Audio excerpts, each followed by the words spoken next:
Today we're going to take a minute and we're going to talk about folk music. I get a lot of questions about this because bass players that are trying to broaden their scope, maybe they play in a country band or maybe they play in a bluegrass group, and they've gotten an invitation to come play with a folk band.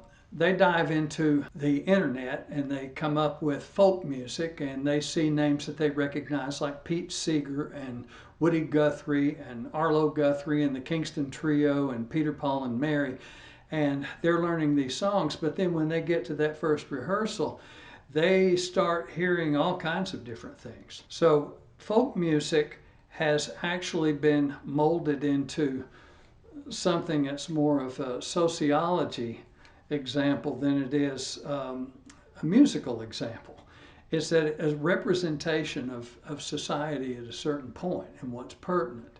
I know that during the time of the Vietnam War, when you had protest music that was going on, and you had singers like Joan Baez and I can't think of other names right now at this point, but you had very clear-cut singer-songwriter acoustic music settings.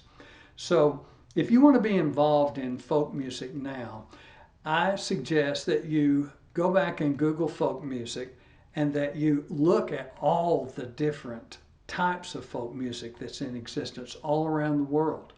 My recent recordings have been pretty crazy because on the recordings that I played rock, I played swing music, I played country and western music, I played western swing, I played Patsy Cline tunes, I played tunes that were by Spike Jones. I played music that represented certain periods in time. But the people that were recording this at the time, they knew what they were doing, they knew what they wanted, and they were playing for a certain party of people that attend present-day folk festivals.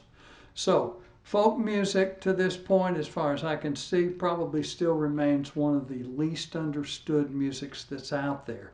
But giving it time, there's going to be a lot of pedagogy that hops up around this. But in the meanwhile, keep your ears open, keep your hands on the fingerboard, and play nothing but right notes and enjoy everything that you can do.